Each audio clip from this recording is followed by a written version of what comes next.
తెలుగువారి ఆత్మీయ వారధి.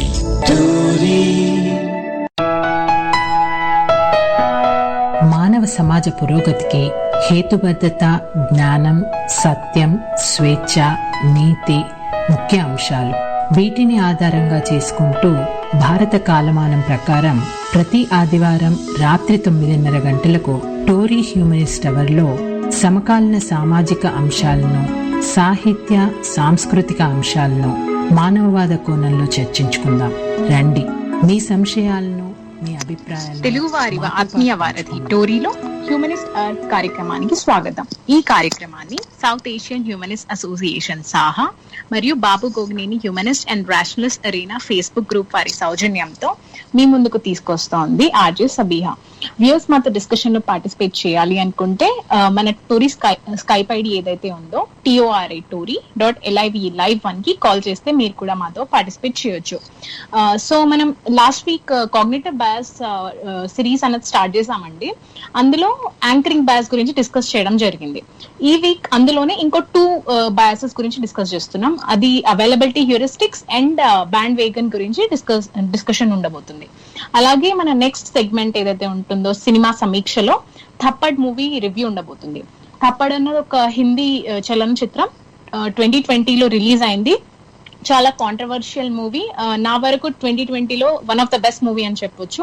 అండ్ ఈ మూవీలో women's oppression and domestic violence గురించి చాలా బ్రాడర్ పర్స్పెక్టివ్ లో చూపించడం జరిగింది.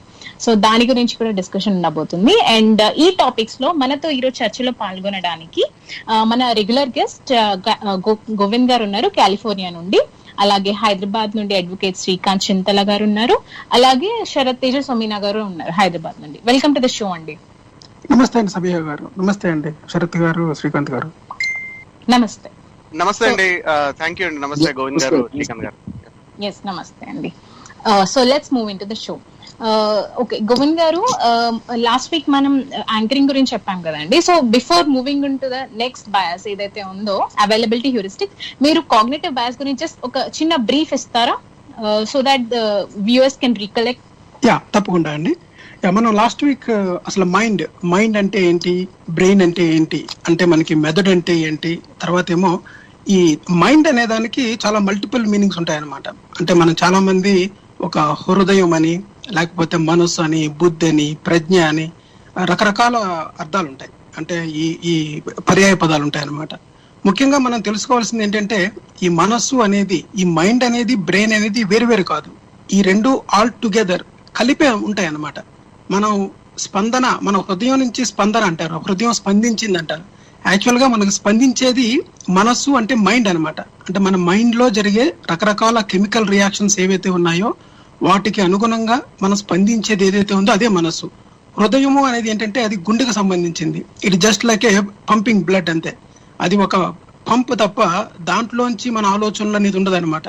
హృదయం స్పందించేది అనేది పర్యాయ పదంగా మన మనస్సు, బుద్ధి, మనకున్న నాలెడ్జ్, జ్ఞాపకాలు, మనకున్న ఎక్స్పీరియన్స్, అంటే మనకున్న ఎక్స్పోజర్ ఏదైతే ఉందో ఆ మొత్తం అంతా కలిపి, సమీక్ష అంతా కలిపి ఒక హ్యూమన్ బీయింగ్ అనమాట. అంటే మనం చిన్నప్పటి నుంచి పెరిగిన వాతావరణంలోని మనం గెయిన్ చేసిన నాలెడ్జ్ ఏదైతే ఉందో, ఆ నాలెడ్జ్ గెయిన్ చేసేది ఏదైతే ఉందో అది మన చుట్టుపక్కల ఉన్న ఈ పరిసరాల దగ్గర నుంచి మనిషికి ఉన్న ఈ జ్ఞానేంద్రియాలు ఏవైతే ఉన్నాయో వాటి ద్వారా మనం గ్రహిస్తామన్నమాట. అంటే మన కనులతో చూసేది, చెవులతో వినేది, స్పర్శ ద్వారా తెలుసుకునేది, రుచి, ఈ జ్ఞాపకాలన్నీ కూడా మనకి మెదడులోని నిక్షిప్తమై ఉంటాయి అన్నమాట. వాటినే మన జ్ఞాపకాలు, మెమొరీస్ అంటాం. ఈ మెమొరీస్ దగ్గర నుంచి మనం ఏదైనా ఒక నిర్ణయాన్ని తీసుకున్నప్పుడు మనకి కొంత మెంటల్ ప్రాసెస్ జరుగుతుంది అనమాట. అంటే ఇప్పుడు మనకి ఒక ఫ్లో ఉందనుకోండి, ఒక ఫ్లో చార్ట్ ఉన్నప్పుడు డెసిషన్ మేకింగ్ ఎలా జరుగుతుంది? This is true or false, okay go to next. Yeah, is it true? Yes, this. How many of such things are there? 1 2 3. Okay, which one is the best one, top one? అలాగా మనకి ఒక flow chart ఎలాగే ఉంటుందో అదే విధంగా ఈ మన brain లోని స్టోర్ అయిన ఇన్ఫర్మేషన్ ని మనకి ఈ సినాప్సిస్ ఫైరింగ్, అంటే మనకి ఈ న్యూరాలజీలోని ఈ న్యూరాన్స్ అనేవి ఫైర్ అవడం ద్వారా మన ఇన్ఫర్మేషన్ కలెక్ట్ చేస్తాం అనమాట. మైండ్ ఎప్పుడు కూడా ఒక పిక్టోరియల్ వ్యూలోని ఇన్ఫర్మేషన్ స్టోర్ చేసుకుంటుంది. అంటే మనకి తెలిసిన విషయం ఏదైనా ఒక విషయం ఉంటే ఆ విషయాన్ని ఆ చుట్టుపక్కల జరిగిన సంఘటనల ద్వారా అనమాట.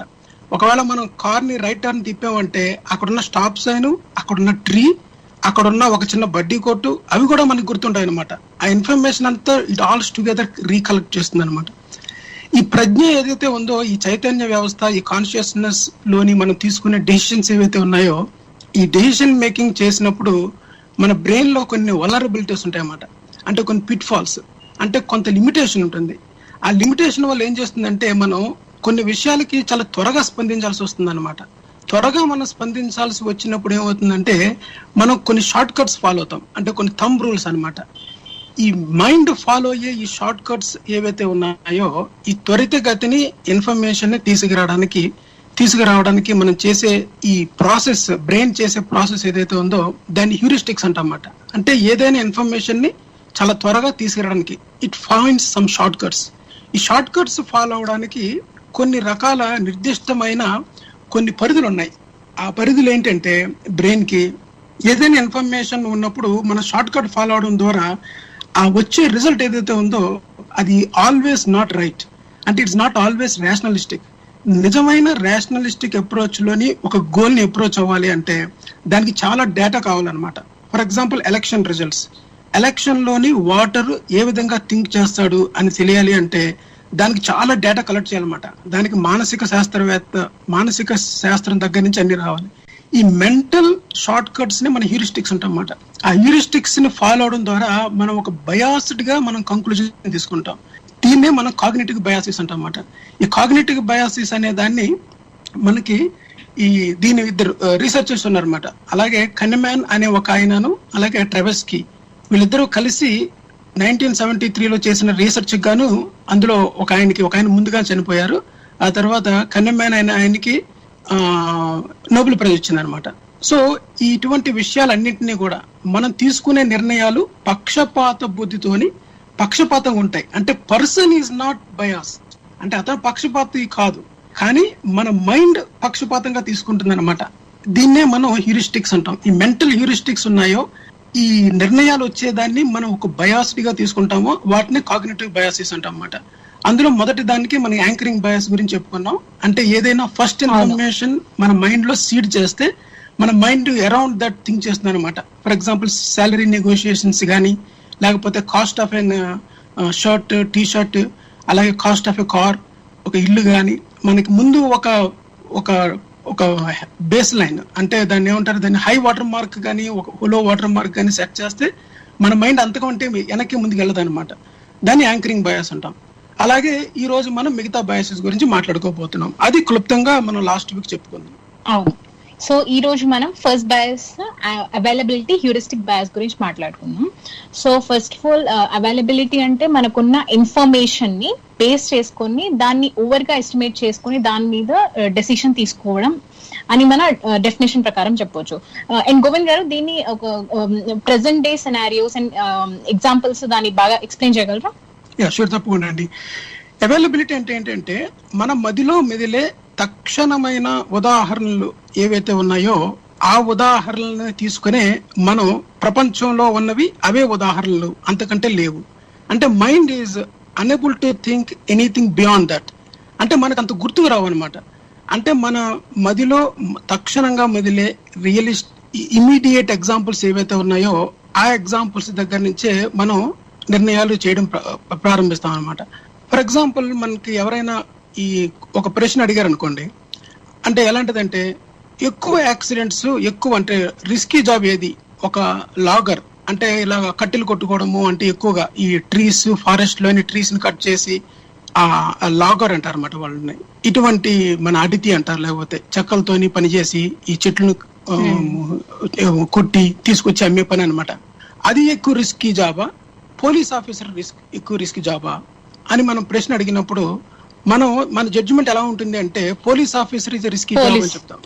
ఎందుకు చెప్తాం అంటే మన రీసెంట్ గా ఎక్కువగా మీడియా కవరేజ్ ఎలా ఉంటుందంటే మీడియాలోని police officers shooting, police officers కి ఏదైనా యాక్సిడెంట్స్ అవడము, చేజింగ్ చేయడము, ఇటువంటి ఎగ్జాంపుల్స్ అన్ని మన మదిలో మెదులుతాయి అనమాట. అంటే మన మదిలో ఇమ్మీడియట్ గా అవైలబుల్ అయ్యే ఇన్ఫర్మేషన్ ఏంటంటే మనకి మన జ్ఞాపకాల మనకి అంటే మైండ్ కి చాలా లిమిటేషన్స్ ఉంటాయి. It forgets very easily. అందుకే మనకి ఎలక్షన్స్ లోని ఎవరైనా నాయకులు చేసిన ఈ ప్రతిజ్ఞలు కానీ, లేకపోతే వాళ్ళు ఇచ్చిన వాగ్దానాలు కానీ, ఇవన్నీ కూడా మనం మర్చిపోయి తర్వాత వెంటనే నెక్స్ట్ ఎలక్షన్ లో మనం ఓటేసేస్తూ ఉంటాం అనమాట. అంటే చాలా త్వరగా మర్చిపోతుంది మైండ్.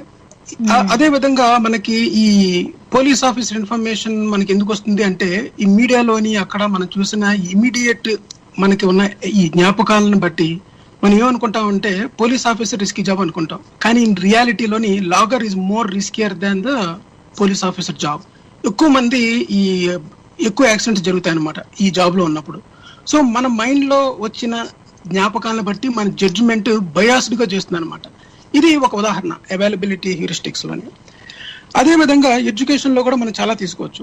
ఎడ్యుకేషన్ లో కనుక మనం అడిగితే ఏదైనా ఒక ఎగ్జాంపుల్ మనం అడిగామనుకోండి, కేతో మొదలయ్యే పదాలు ఎక్కువ ఉన్నాయా, లేకపోతే కే అనేది థర్డ్ వర్డ్ 3వ లెటర్ గా ఎక్కువ పదాలు ఉన్నాయా అంటే మనకి కే అనేది థర్డ్ లెటర్ గా ఎక్కువ ఉన్నది ఎగ్జాంపుల్స్ ఎక్కువ గుర్తురావు మనకి.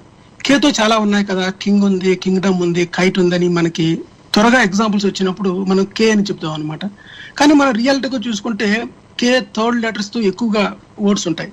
ఇప్పుడు ఇటువంటి ఎగ్జాంపుల్స్ అన్నిటి కూడా వీళ్ళు ఎవరైతే ఈ మొట్టమొదటిసారిగా ప్రతిపాదించిన ఈ టెవర్స్కీ అండ్ కెనమాన్స్ వాళ్ళ దాంట్లో చేసిన ఎక్స్పెరిమెంట్స్ అన్నమాట ఇవన్నీ కూడా. అదే విధంగా ఎలక్షన్స్ సంబంధించిన వాటిలో కూడా మనకి ఏదైనా న్యూస్ లో మనం ఎక్కువగా చూసిన విషయం ఏదైనా ఉంటే ఆ విషయం మనకి ఎక్కువగా గుర్తుంటది అనమాట.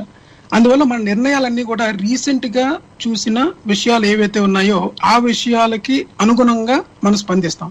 మన నిర్ణయాలు కూడా అదే విధంగా ఉంటాయి అన్నమాట.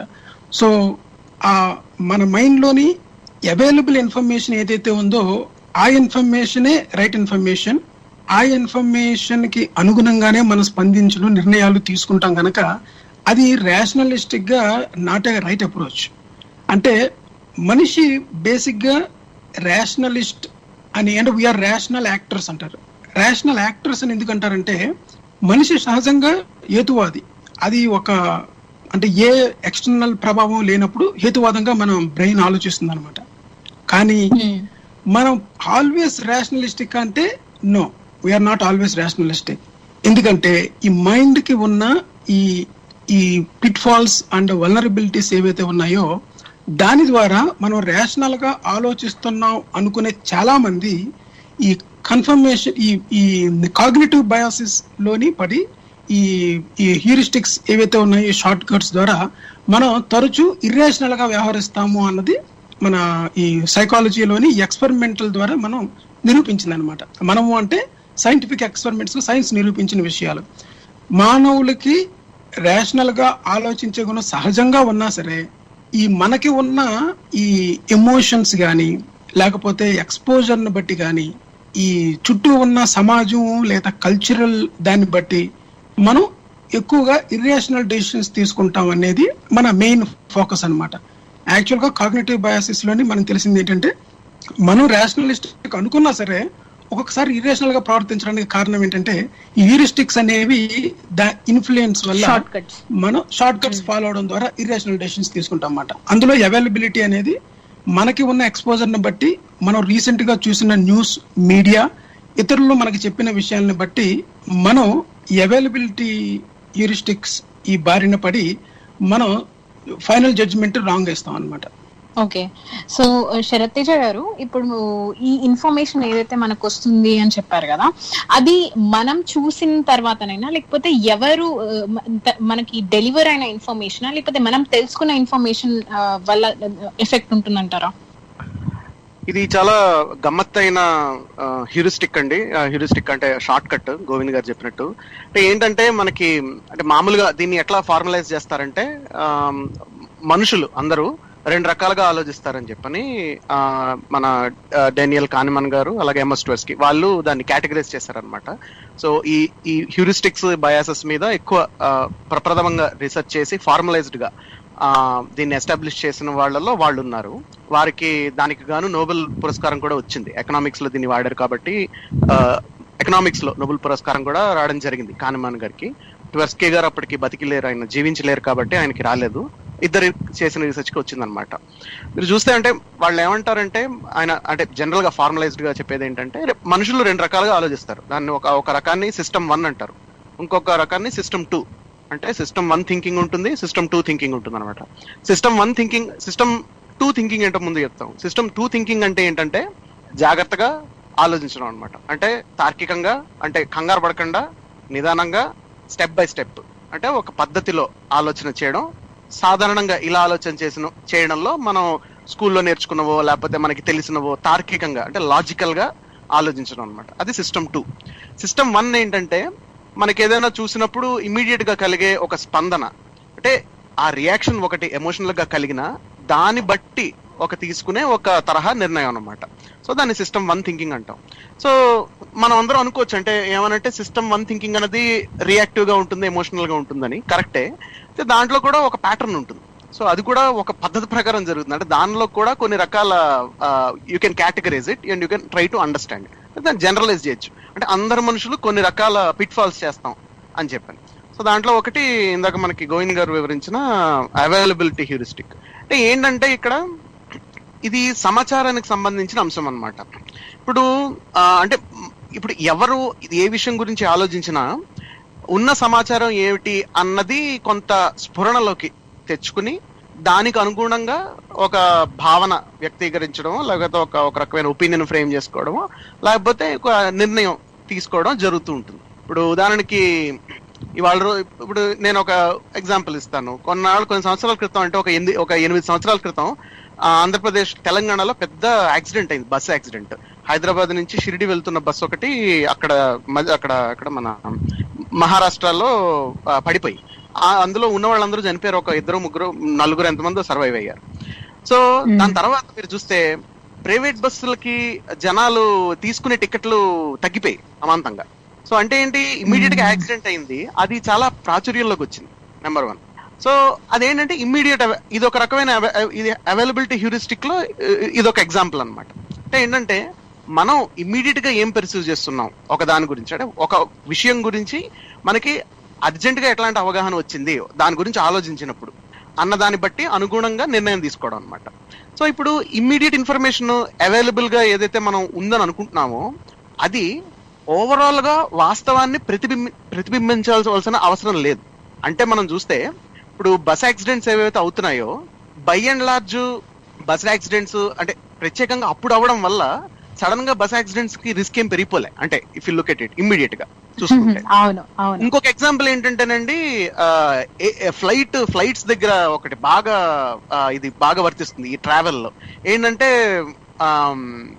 విమానంలో వెళ్తే విమానయానం అనగానే ఇప్పుడంతే చాలా రొటీన్ అయిపోయింది. కానీ ఇప్పటికీ ఏమైనా పెద్ద విమాన ప్రమాదం న్యూస్ లో రిపోర్ట్ అయింది అనుకోండి, అందరూ భయపడతాం, అమ్మో విమానాల్లో వెళ్ళడం జాగ్రత్త అని.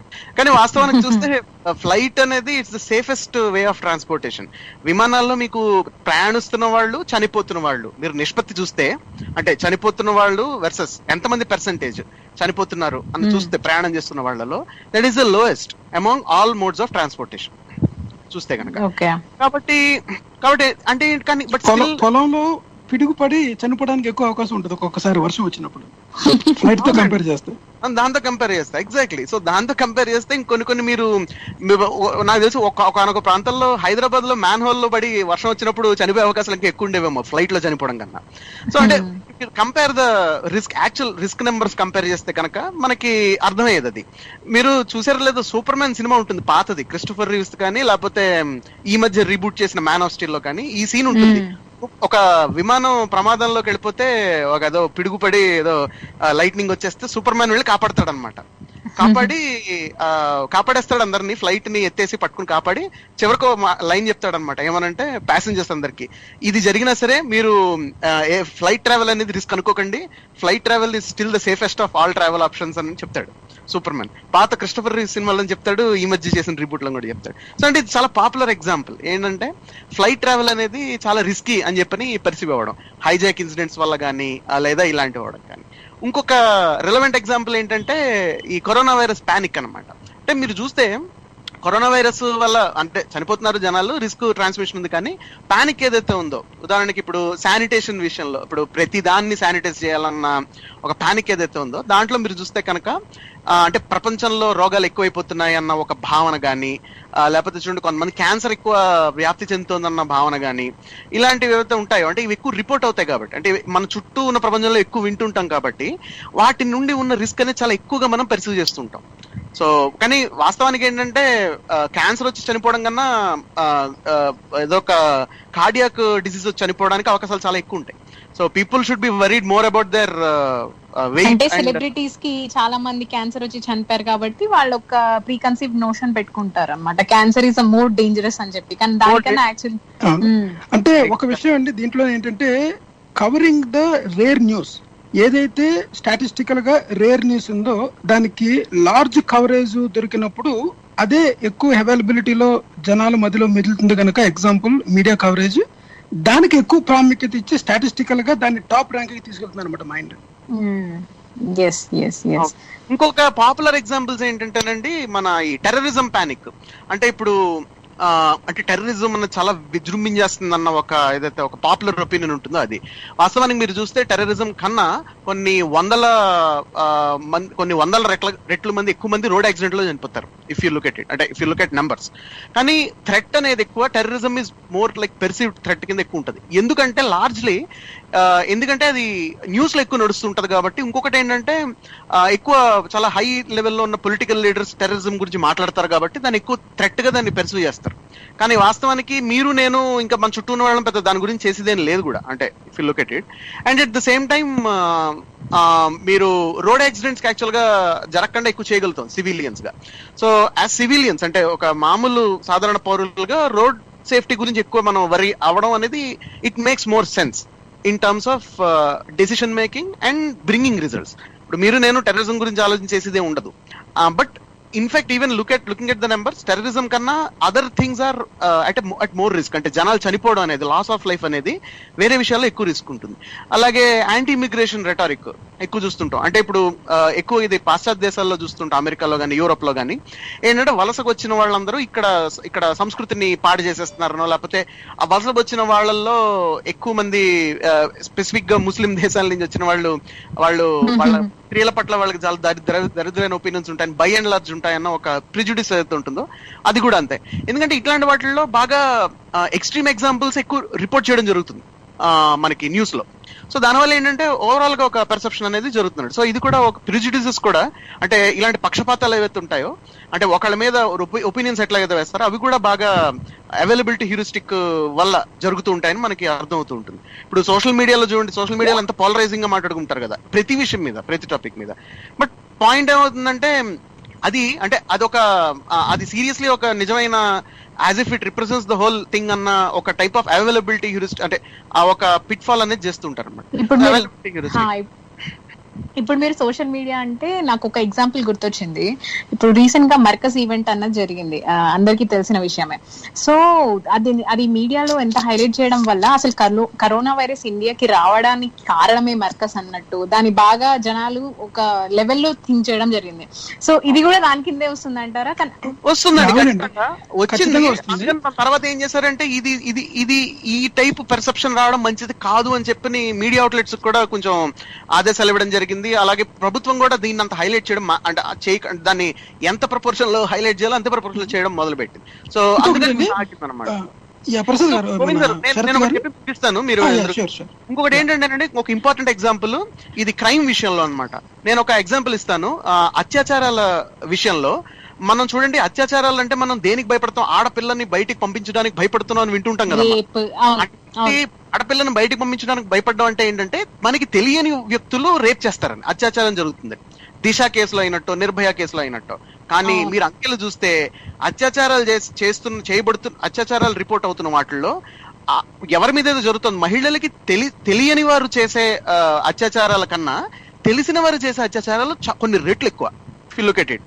అంటే ఆల్మోస్ట్ ఒక పరిచయం ఉన్న వ్యక్తులు చేసే ఎక్కువ సంఘటనలు ఎక్కువ ఉంటాయి పరిచయం లేని వ్యక్తులు చేసే వాటి కన్నా. కానీ మన అవుట్రేజ్, అలాగే మన వ్యవస్థ, లేకపోతే మనం ఇది కావాలి అది కావాలని మనైతే పబ్లిక్ ఒపీనియన్ అనేది పూర్తిగా ఈ 5 to 6% ఉన్న అదే పరిచయం లేని వ్యక్తులు చేసే అత్యాచారాలు, చేసే క్రైమ్స్, స్పెసిఫిక్ గా అత్యాచారాల విషయంలో ఇది వర్తిస్తున్నాడు. దాని చుట్టూనే తిరుగుతుంటుంది మన పబ్లిక్ డైలాగ్ అంతా.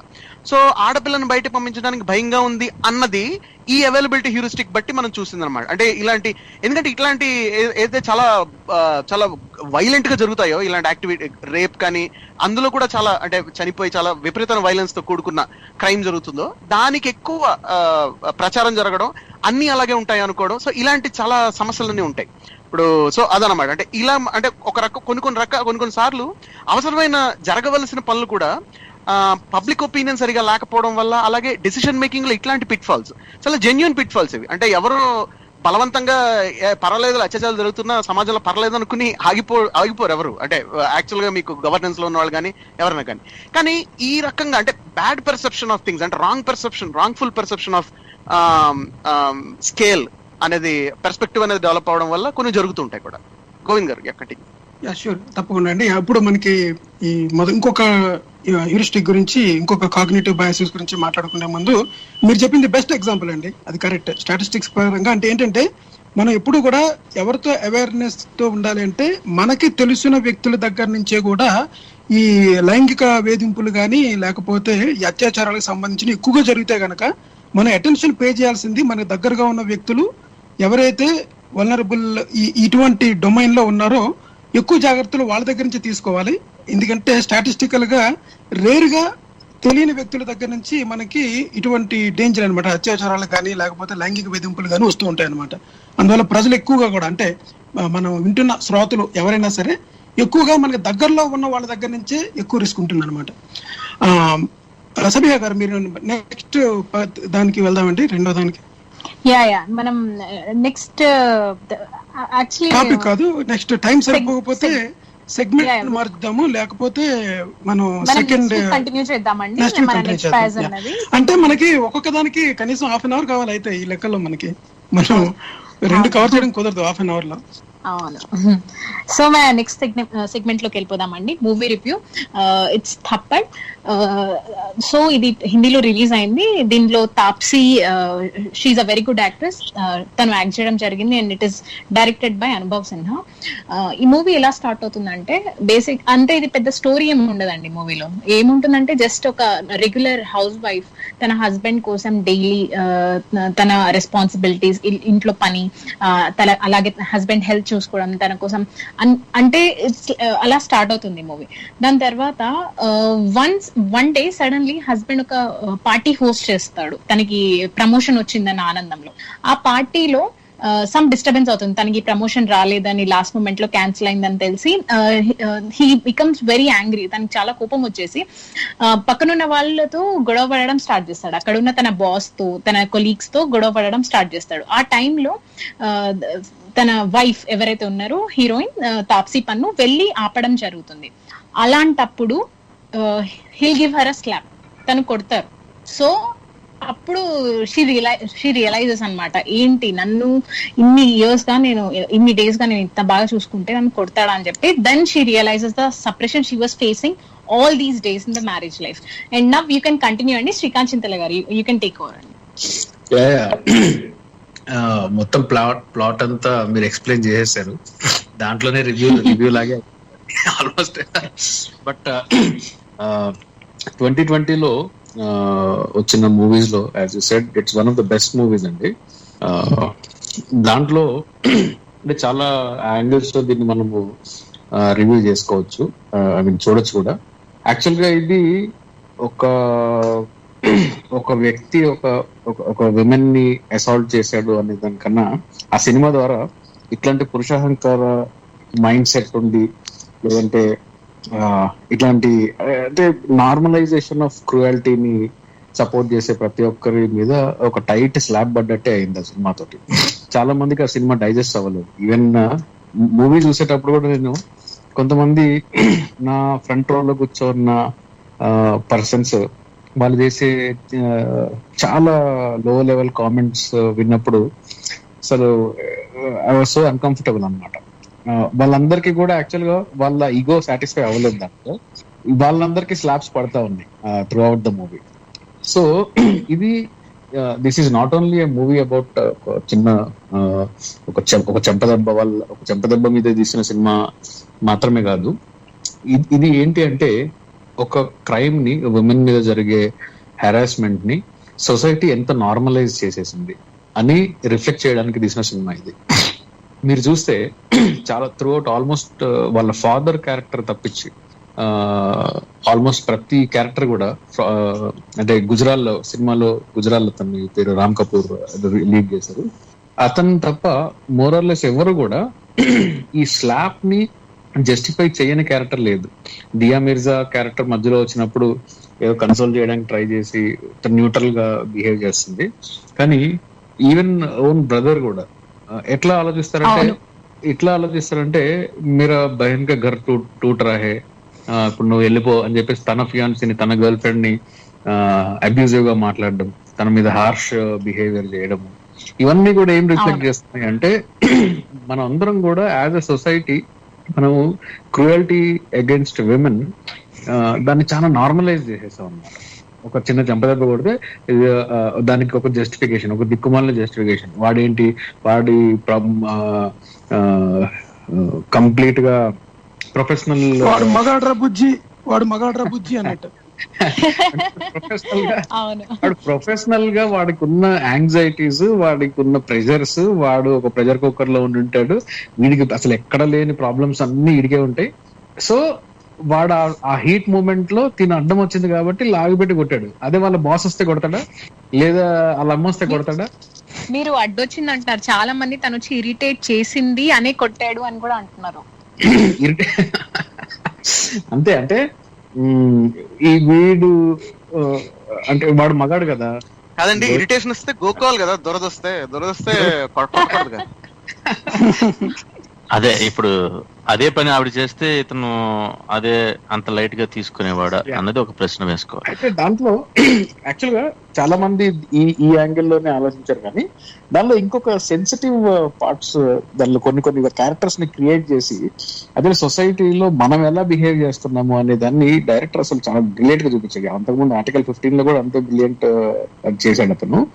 ఏంటి అంటే ఒక మెయిడ్ క్యారెక్టర్ చూడండి.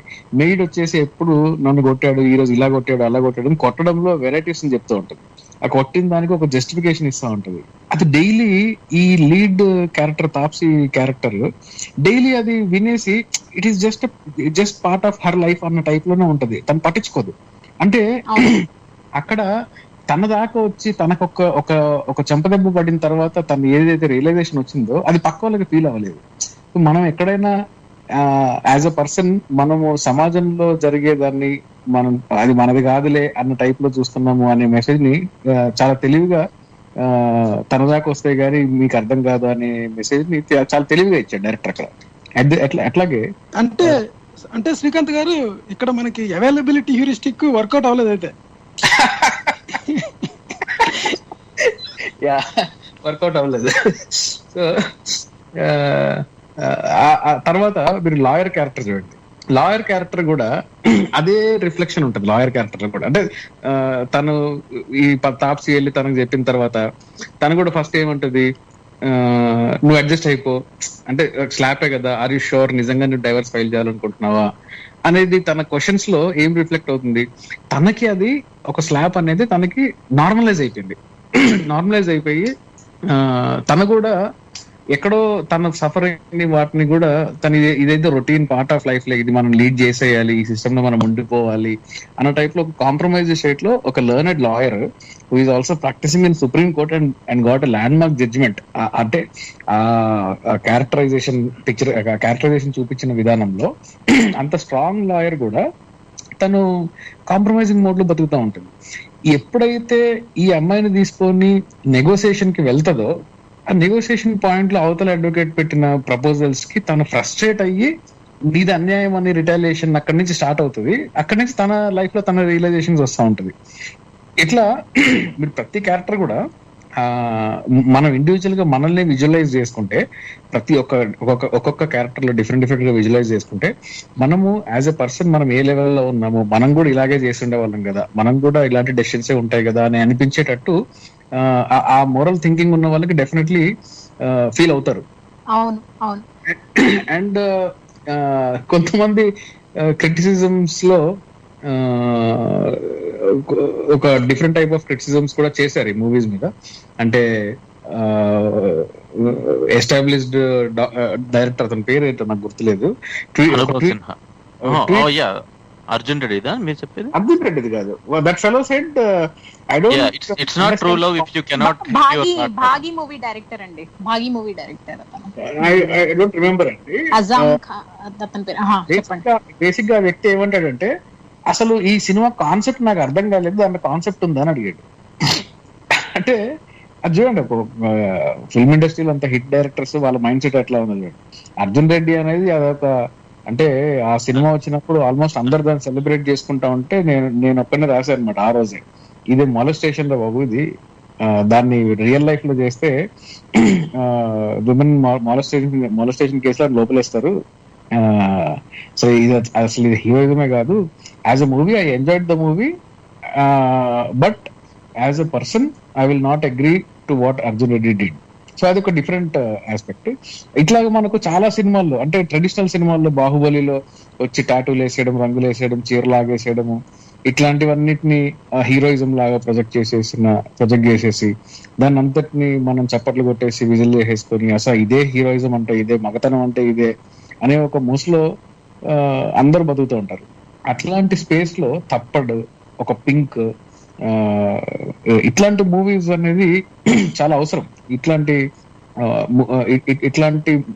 వీటినే మూవీస్ అనాలి, వేరే వాటిని మూవీస్ కదా. అవన్నీ మేల్ హెజ్మోనీని ఎస్టాబ్లిష్ చేయడానికి మార్కెటింగ్ స్ట్రాటజీస్ అనుకోవాలి వేరే సినిమాలు, ట్రెడిషనల్ సినిమాలు. మూవీస్ ఆఫ్ ఎంటర్టైన్మెంట్ అని వాళ్ళు దానికి కౌంటర్ చెప్తారు. అలాగే ప్రసాద్ గారు, మీరు అబ్జర్వ్ చేసిన పాయింట్ ఏమంటారండి ఈ మూవీలో? తప్పకుండా అండి. యాక్చువల్లీ నేను ఈ మధ్యన చూసిన చాలా ఎమోషనల్ గా ఫీల్ అయిన మూవీ అని చెప్పుకోవాలి. మా వైఫ్ తో పాటు చూశాను. ఒకటి ఏంటంటే, ఇప్పుడు చాలా మంది పైకి చెప్పుకుంటున్నట్టుగా ఇది it's not a film about him slapping her. అతను ఆమెను కొట్టడం కాదు అక్కడ ప్రాబ్లం. కొట్టిన తర్వాత కూడా she reevaluates her relationship with him. అంటే కొట్టిన తర్వాత కూడా కనీసం ఒక్కరు కూడా సపోర్ట్ రాలేదు.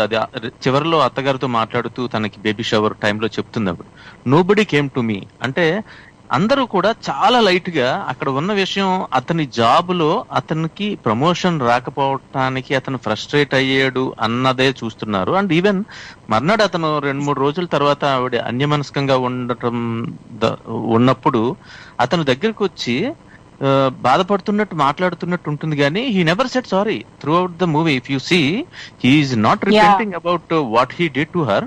అండ్ ఆల్సో అతను వచ్చి అతను బాధపడుతూ ఉంటాడు. దేనికి బాధపడుతున్నట్టు చూపిస్తాడంటే, బయట అందరూ ఏమనుకుని ఉంటారో కదా నా గురించి. అప్పుడు షీ గివ్స్ ఏ లుక్ అనమాట. నిజంగా తాప్సీ ఆవిడని చాలా అభినందించాలి. ఆవిడ చూపించిన ఎమోషన్స్, ఆ వల్నరబిలిటీ, ఆ వీక్నెస్,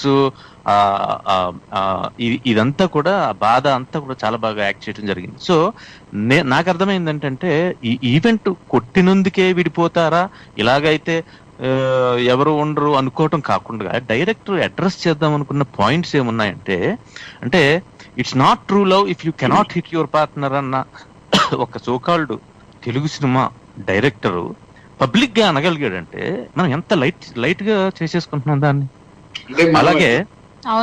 అలాగే ఒక మత పెద్ద స్టేజ్ మీద ఉండి, నీ భార్య నీ మాట వినకపోతే వార్న్ చెయ్యి, అంతగా నీ మాట వినకపోతే don't share your bed with her, అప్పటికీ మాట వినకపోతే యూ కెన్ బీట్ హర్, కనపడకుండా దెబ్బలు కొట్టొచ్చు. అంటే కనపడకుండా కొట్టొచ్చా అంటే, మొగుడు మాట వినకపోతే కూడా కనపడకుండా కొట్టొచ్చు అని ఏ బతక అందులో ఎందుకు రాయలేదు?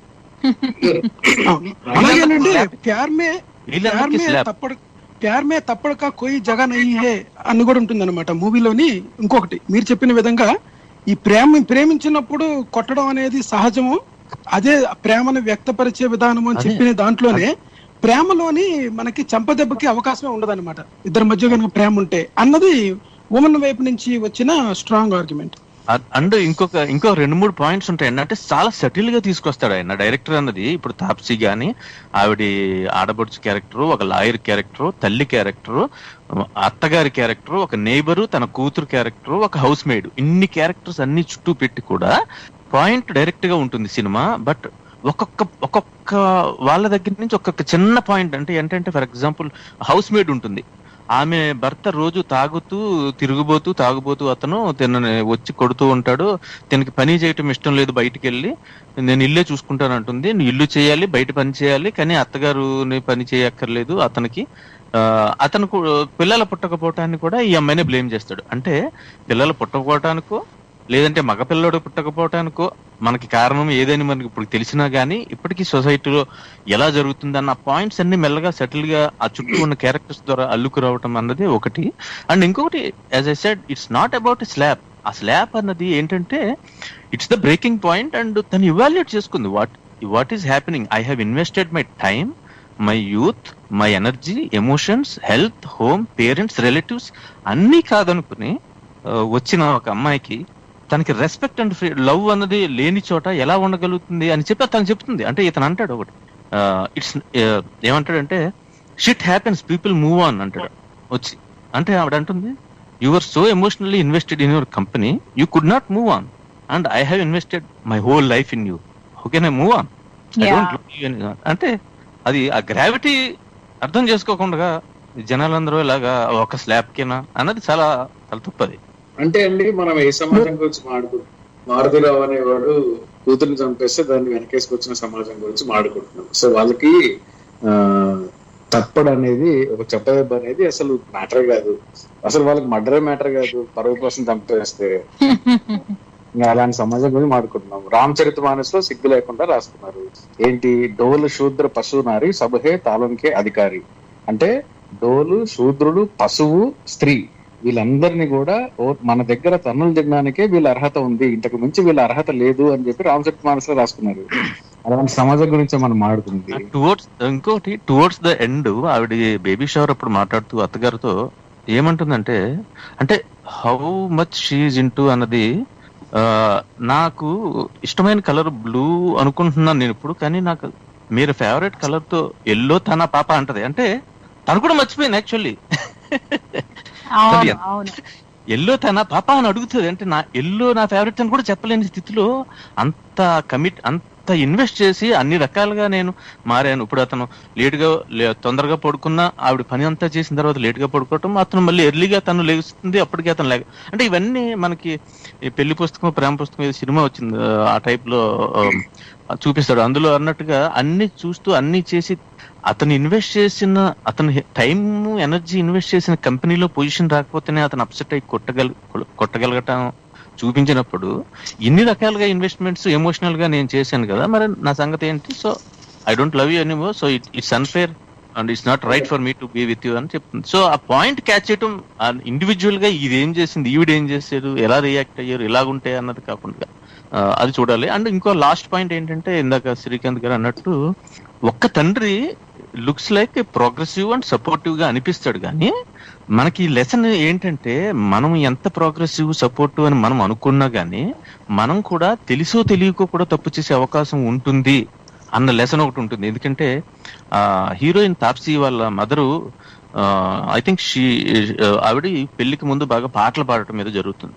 సో అప్పుడు ఏదో ఇలాంటి విషయం వచ్చినప్పుడు మీరు కూడా అంతే కదా అంటది. అదేంటది, నేను నీకు అన్ని రకాలుగా నీ ఇష్టాలకి గౌరవానికి నీకు ఎక్కడ ఏం చేయలేదు కదా అంటే, అప్పుడు ఆవిడ అంటుంది, మేనే బంద్ కర్ దియా గానా తో ఆప్నే హీ తో జానే దియే, కోయి నహీ పూచా కి క్యోं तुमने बंद कर दिया, आप ही तो नहीं पूछा कि अब क्यों नहीं गाता అన్నట్టుగా. అంటే ఎందుకంటే క్యూకి आप जानते हैं कि मेरे गाने बजाने से लोग कुछ बोलेंगे ఆ టైప్ లో ఏదో చెప్తారు అనమాట. అంటే నేను పాటలు పాడితే కూడా ఎవరైనా ఏమైనా అనుకుంటారేమో అని కూడా మీకు అనిపించుంటుంది. అంటే అది ఒక లెక్సన్ కింద తీసుకోవాలి మనం.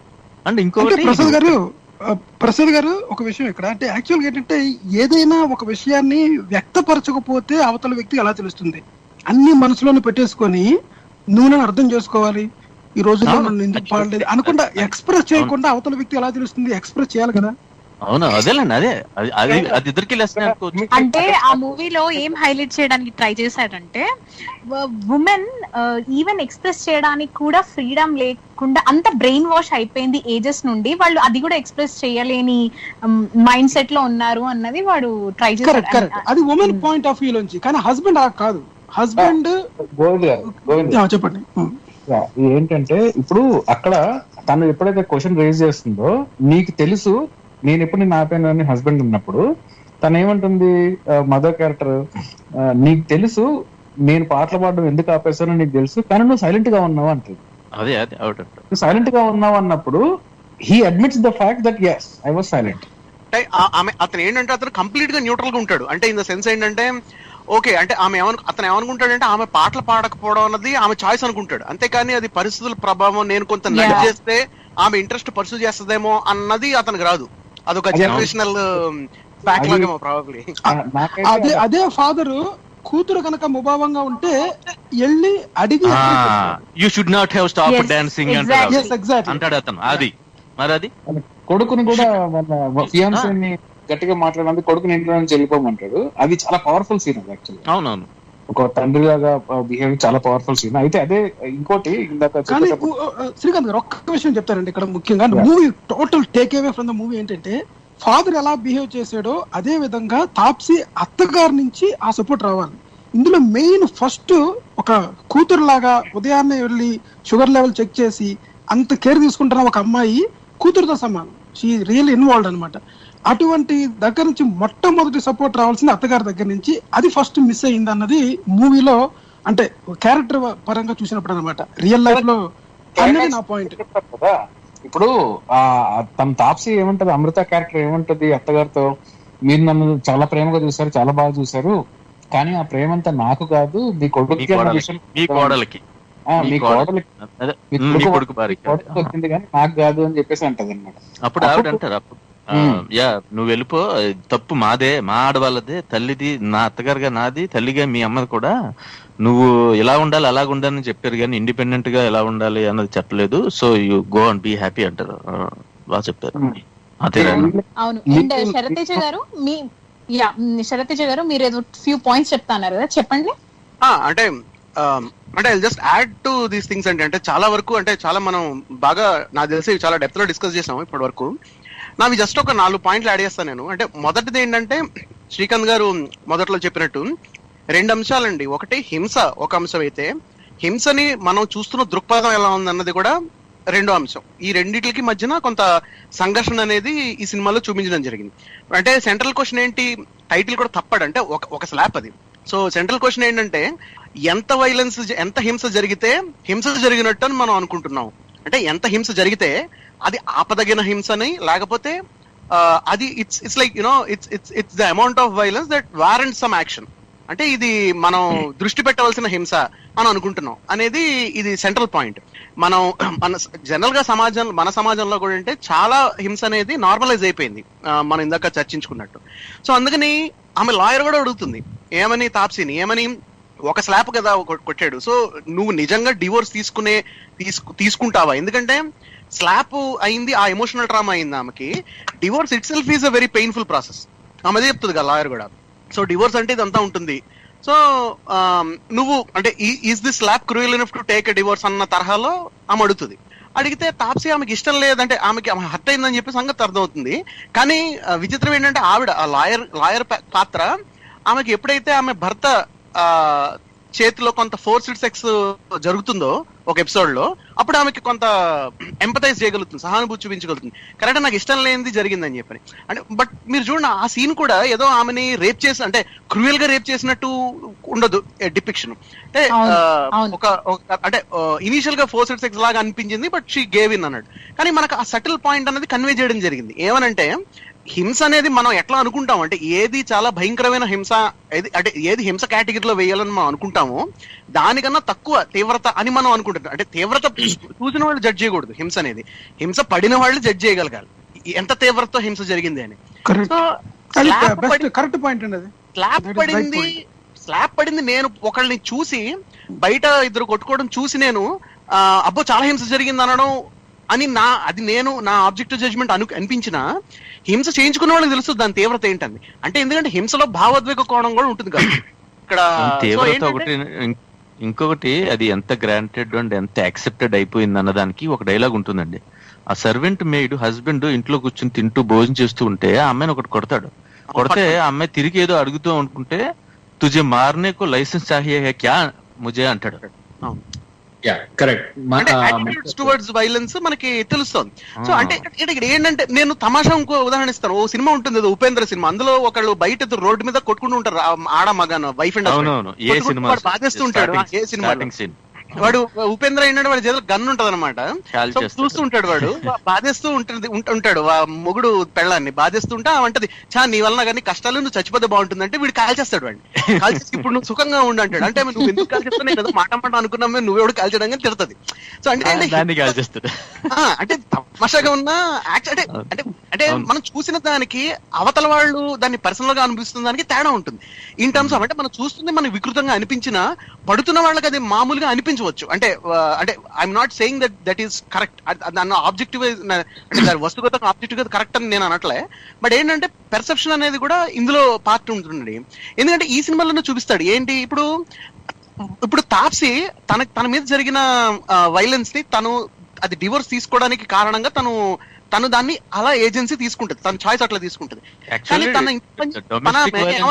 లేదనే చెప్తుంది ఆవిడ, డొమెస్టిక్ వైలెన్స్ తీసుకురాదు. ఆవిడ ఏమంటుందంటే I no longer love you and I don't want to be with you.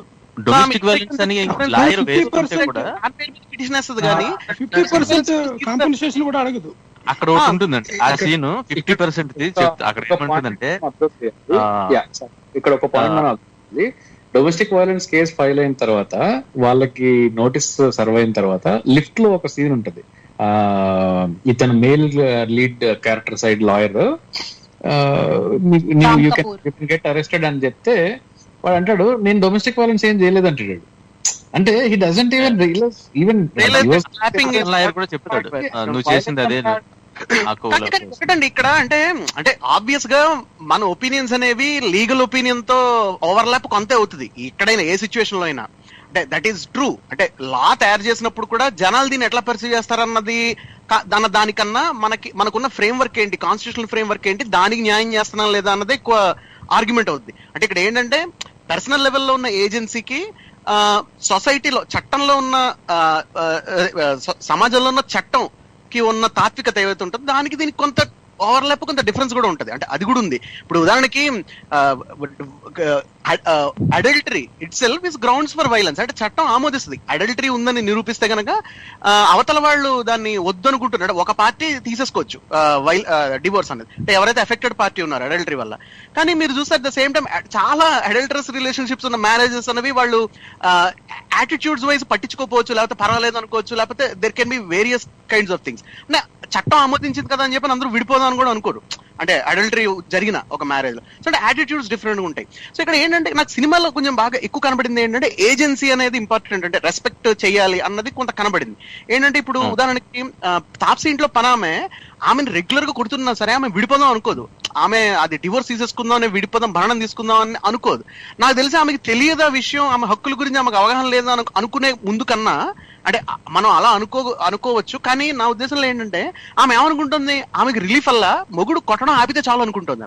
And ఇంకొకటి బయట ఇంకో సీన్ జరుగుతుంది, ఈ హీరో కొట్టడం అన్నది ఆవిడ తెలిసిన తర్వాత ఓకే నా పెద్ద పెద్ద వాళ్ళ వెళ్ళలోనే ఉన్నాయన్నమాట, సో ఇది మళ్ళీ అంత ప్రమాదకరం అంత స్ట్రేంజ్ కాదేమో అని కూడా తన సమాధానం చెప్పుకుంటుంది. నాకు నచ్చిన పాయింట్ ఏంటంటే అంటే మామూలుగా ఇదేంటంటే ఇది కొంత అంటే ఇదేంటంటే అంటే మొరాలిటీ లేకపోతే నైతికతని అంటే ఇట్లాంటివి అంటే హింసని హక్కుల్ని పర్సనల్ గా ఎలాగ వాళ్ళు మనుషులు ఎక్స్పీరియన్స్ చేస్తారు వాళ్ళ లెన్సెస్ నుంచి, వాళ్ళ దృష్టికోణం నుంచి జరిగింది సినిమాలో.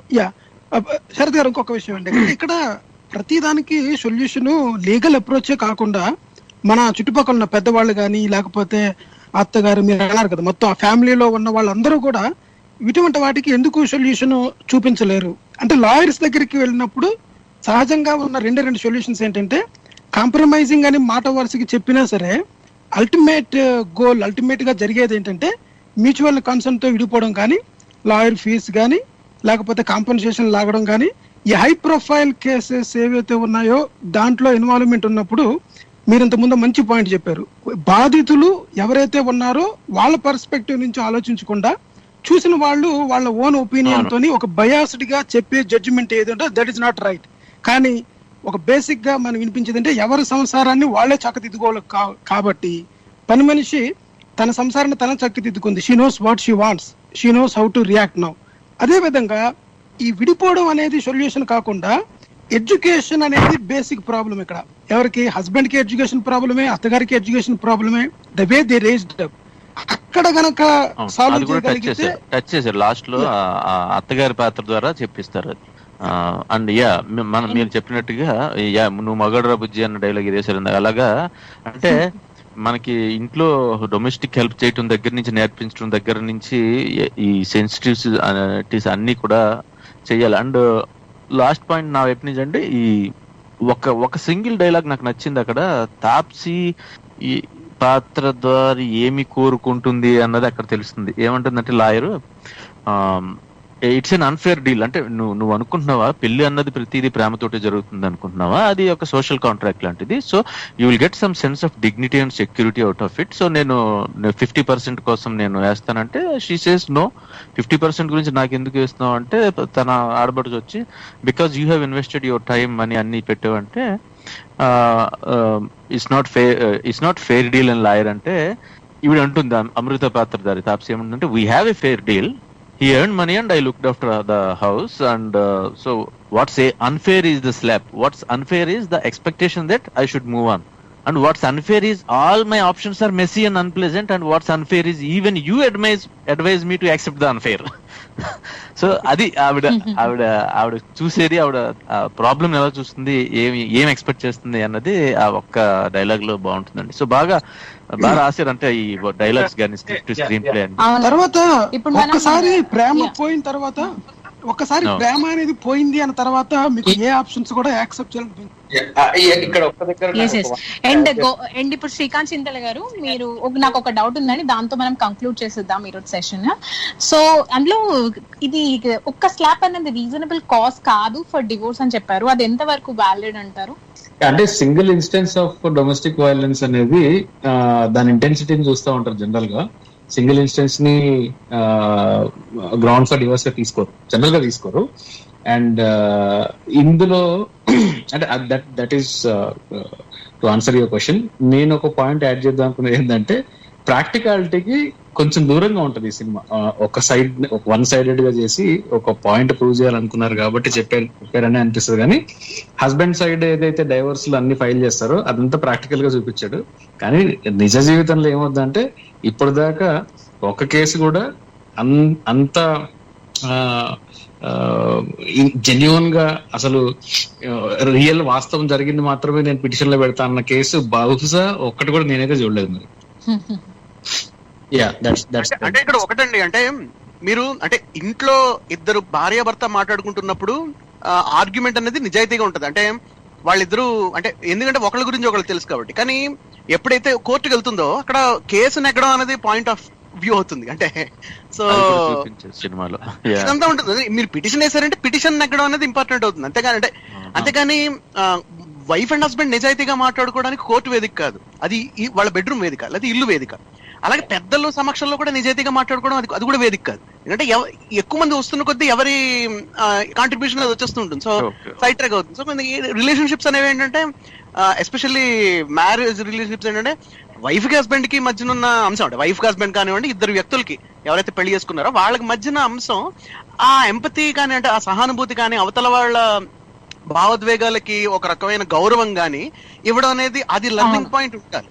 లేకపోతే ఏ పెళ్ళైనా కూలిపోతుంది. చట్టం అనేది కేవలం మీకు ఊతం అంతే. బయటకు వెళ్ళడానికి మీరు ఏ దారి నించుకున్నారనేదే చట్టం చూపిస్తుంది, కానీ ఉండడానికి దారి అయితే చట్టం చూపించదు. అంటే చట్టం అనేది గ్రీవెన్స్ ఈ విషయంలో పర్సనల్ లా అయితే.